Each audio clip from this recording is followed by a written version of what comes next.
السلام علیکم ورحمۃ اللہ وبرکاتہ۔ امید ہے آپ سب خیر سے ہوں گے۔ اللہ سبحانہ و تعالیٰ آپ کو ایمان، تقوی اور صحت کی بہترین حالت میں رکھے، آمین یا رب العالمین۔ آج کا ہمارا ٹاپک ہے حمزہ کے احکام میں حذف کا قاعدہ۔ تو انشاءاللہ آج ہم اس ٹاپک کو دیکھیں گے، اور جس طرح سے ہم نے حمزہ کے پچھلے احکام کیے ہیں اسی لیے ایزی وے میں آج ایک کو بھی انشاءاللہ ہم ایزی وے میں کر لیں گے۔ تو ہم دیکھتے ہیں حمزہ کے احکام میں ہم 4 احکام کو پڑھ رہے ہیں: تحقیق، تسہیل، ابدال اور حذف۔ سب سے پہلے ہم نے تحقیق کا قاعدہ پڑھنے ہیں کہ 2 حمزہ اکٹھے آ جائے کلمے میں یا 2 کلموں میں تو ان کو صاف اور خوب واضح کر کے پڑھنا ہوتا ہے۔ پھر تسہیل کا قاعدہ پڑھا، تسہیل کے معنی نرم کرنا، آسان کرنا، ہم ڈیٹیل میں پڑھ چکے ہیں۔ ابدال کا بھی ہم نے دیکھا کہ ابدال کے معنی ہوتا ہے کہ حروف مدہ کو جو حمزہ ہے اس کو حروف مدہ سے خالصتاً چینج کر دینا، یعنی حمزہ پورا کا پورا چینج ہو جائے گا حروف مدہ میں۔ اس کی بھی ہم نے 2 اقسام دیکھی ہیں: ابدال جوازی، ابدال وجوبی، اور ہم نے دیکھا کہ ابدال جوازی اور تسہیل جوازی سیم قاعدہ اور سیم کلمات ہیں، بس یہ ہے کہ اس میں ابدال کے قاعدے میں ابدال ہو جائے گا، تسہیل کے قاعدے میں تسہیل ہوگی دوسرے حمزہ میں۔ آج ہم انشاءاللہ دیکھیں گے حذف کا قاعدہ۔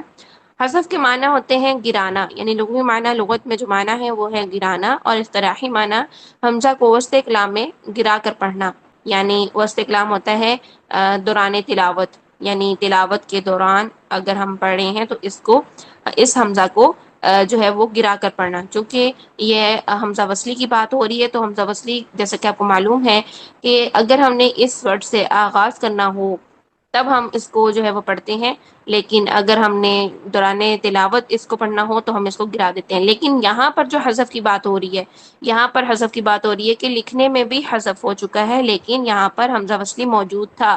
ہمیں معلوم ہونا چاہیے کہ یہ جو کلمات آج ہم پڑھنے جا رہے ہیں یہاں پر حمزہ وصلی موجود ہے لیکن وہ لکھنے میں حذف ہو چکا ہے، ٹھیک ہے؟ تو ہمیں یہ جو ہے وہ کلمات کو یاد بھی کر لینا ہے اور ان کو جو ہے نا اپنے مائنڈ میں بھی رکھنا ہے۔ یہ کل ملا کر 6 کے 6 کلمات ہیں اور 6 کے 6 کلمات آپ نے یاد رکھنے ہیں، اور ان کی ڈیٹیل انشاءاللہ ابھی ہم پڑھتے ہیں۔ قاعدہ کیا ہے کہ جب 2 حمزے ایک کلمہ میں اس طرح جمع ہو کہ پہلا قطعی مفتوح اور دوسرا وصلی مکسور ہو تو دوسرے حمزہ کو گرا کر پڑھیں گے، یعنی دوسرا حمزہ کون سا ہے؟ وصلی مکسور والا حمزہ، یہ جو ہے یہ حذف ہو جائے گا۔ حذف کا مطلب ہوتا ہے اسکپ کر دینا، گرا دینا، بیچ میں سے جو ہے وہ ختم کر دینا، یہ حذف کا مطلب ہوتا ہے، ٹھیک ہے؟ تو دوسرا حمزہ چونکہ وصلی مکسور تھا اس کو گرا کر پڑھیں گے، یعنی اس کو اسکپ کر دیں گے، اور جو پچھلا قطعی مفتوح تھا وہ برقرار رہے گا، اسی کے ساتھ پڑھیں گے۔ اور یہ جو حمزہ کی حذف ہونے کی اگزامپلس ہیں، یہ جو 6 کلمات ہیں جن میں کہ حمزہ حذف ہوا ہے، حمزہ وصلی حذف ہوا ہے، یہ 6 کے 6 کلمات اسی طرح اپلیکیٹ ہو کر، قاعدہ اپلیکیٹ ہو کر ہمارے پاس قرآن کریم میں لکھا ہوا آیا ہے۔ آپ کو قرآن کریم میں لکھا ہوا ملے اور تو آپ کو معلوم ہونا چاہیے کہ یہ جو اگزامپلز ہیں یہ حمزہ کے حذف کی اگزامپل ہیں۔ یہاں پر اصل میں جو کلمات تھے وہاں پر حمزہ وصلی جو مکسور تھا وہ موجود تھا، ٹھیک ہے؟ اچھا، اب دیکھتے ہیں کہ یہ 6 کلمات کون سے ہیں۔ تو دیکھیے افطرا، ٹھیک ہے؟ افطرا اصل میں جو کلمہ تھا وہ تھا افطرا، یعنی یہاں پر حمزہ وصلی جو ہے یہ حذف ہوا ہے، یہ لکھنے میں بھی حذف ہو چکا ہے۔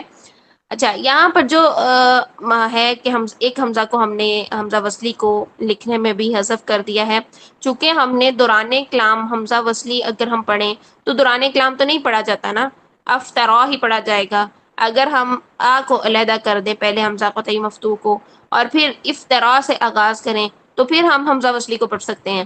ادروائز ہم نے جو ہے وہ تلاوت کے درمیان میں اگر پڑھنا ہے اس کو ملا کے تو تب بھی افطرا ہی پڑھا جائے گا، کیونکہ حمزہ وصلی جو مکسور ہے وہ حذف ہو جائے گا۔ اب اگر ہم افطرا پڑھتے ہیں تو سوال یہ پیدا ہوتا ہے کہ یہ جو پہلا حمزہ قطعی مفتوح ہے یہ تو حمزہ استفہامیہ ہے، اس وجہ سے یہاں پر حمزہ قطعی مفتوح کو حمزہ استفہامیہ ہی برقرار رکھنا ہے۔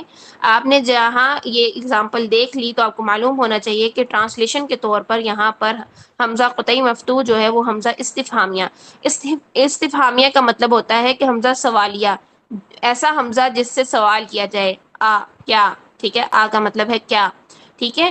تو اگر ہم یہاں پر دوران کلام حمزہ وصلی کو حذف بھی کر رہے تھے تب بھی ہمیں ایسے ہی پڑھنا پڑ رہا تھا، لیکن پھر کیا تھا کہ اگر ہم اس کو نوٹ ڈاؤن نہ کریں، اس قاعدے کے مطابق نہ دیکھیں، تو یہاں پر حمزہ وصلی حذف تو ہو گیا لیکن پھر پیچھے حمزہ قطعی مفتوح ایسا لگ رہا ہے کہ اسی کلمے کا حصہ ہے، حمزہ استفہامیہ نہیں ہے۔ تو حمزہ استفہامیہ کو برقرار رکھنے کے لیے ٹرانسلیشن میں آپ کو یہاں پر حمزہ استفہامیہ یعنی اس کا سوال برقرار رکھنے کے لیے یہ جاننا ضروری ہے کہ یہاں پر جب آپ نے ٹرانسلیشن کرنی ہے تو یہ حمزہ جو ہے سوالیہ ہے، یہ حمزہ اس کلمے کا حصہ نہیں ہے، بلکہ یہاں پر اس کے درمیان میں حمزہ وصلی موجود تھا جو کہ قاعدے کے مطابق، حمزہ کے حذف کے قاعدے کے مطابق حذف ہو چکا ہے، ختم ہو چکا ہے، ٹھیک ہے۔ اب وہ جو حمزہ وصلی تھا وہ مکسور کیوں تھا؟ کیونکہ آپ یہاں پر دیکھیں یہ چھ کی چھ جو اگزامپلز آپ کو نظر آ رہی ہیں وہ ان کے مطابق اگر آپ حمزہ وصلی پر حرکت لگانا چاہیں تو ہم نے کہا تھا تھرڈ لیٹر کو اگر ہم دیکھتے ہیں کہ اس کے اوپر زبر یا زیر ہو تو حمزہ وصلی پر زیر ہی آئے گی، ان تمام میں تھرڈ لیٹر پر جو ہے وہ زبر آ رہی ہے۔ افترا تا پر زبر ہے جس کی وجہ سے حمزہ وصلی مکسور ہوا، استکبرتا تا پر زبر ہے جس کی وجہ سے حمزہ وصلی مکسور تھا، ٹھیک ہے۔ تو اب یہ چھ کلمات میں سوال کو برقرار رکھنے کے لیے آپ کو یہ حمزہ کا حذف کا قاعدہ معلوم ہونا چاہیے کہ یہاں پہ حمزہ کے حذف کا قاعدہ اپلائی ہوا ہے۔ تو یہ حمزہ جو ہے جو شروع میں آ رہا ہے افترا، استکبرتا، اتخذتم، اطلع، اصطفى، استغفرتا، یہ جو ہے یہ یہاں پر حمزہ استفہامیہ ہے، ٹھیک ہے، یہاں پر سوال کے معنوں میں حمزہ ہے، ٹھیک، اور حمزہ وصلی ان میں سے حذف ہو چکا ہے۔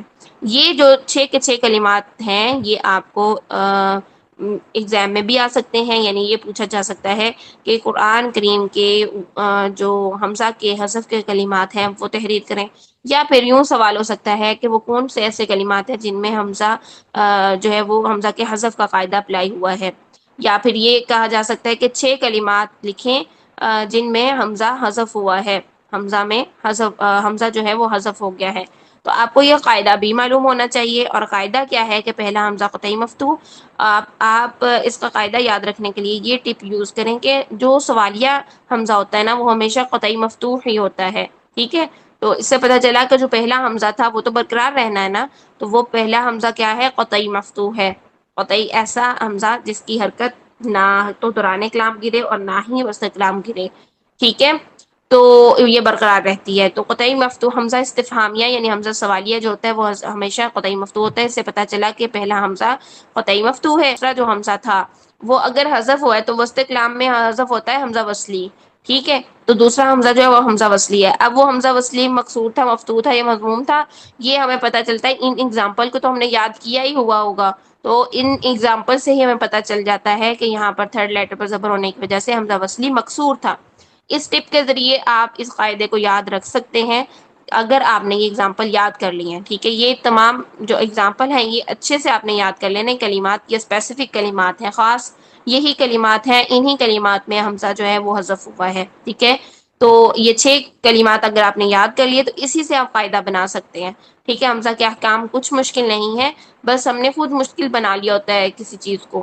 تو جب ہم ان ٹپس کے ذریعے سے یاد کرتے ہیں، قواعد کو یاد کرتے ہیں، اگزامپل یاد کر لیتے ہیں تو انشاءاللہ ہمارے لیے ساری آسانیاں ہوتی ہیں۔ تو بس آج کا ہمارا یہی لیکچر تھا۔ اگر آپ کو کچھ بھی ابھی سمجھ نہیں آئی ہے، حمزہ کے احکام میں کچھ مشکل پیش آ رہی ہے تو آپ کمنٹ باکس میں پوچھ سکتے ہیں، سوال کر سکتے ہیں۔ اس کے ساتھ ساتھ اگر آپ کو جو ہے وہ لیکچر کی سمجھ آ جاتی ہے تو اس کا بھی ضرور آپ کمنٹ پاس کیا کریں کہ اب آپ کے لیے آسان ہوا ہے۔ اللہ سبحانہ و تعالیٰ آپ سب کے لیے بہت ساری آسانیاں کرے، ہمارے لیے بہت ساری آسانیاں کرے۔ آپ کے کامنٹ سے ہمیں جو ہے وہ مزید موٹیویشن ملتی ہے کہ ہاں کچھ لوگوں کو فائدہ ہو رہا ہے، تو انشاءاللہ ہم اپنا کام پھر اور اچھے انداز میں پریزنٹ کرنے کی کوشش کرتے ہیں۔ اللہ تعالیٰ ہم سب کے لیے بہت ساری آسانیاں کرے۔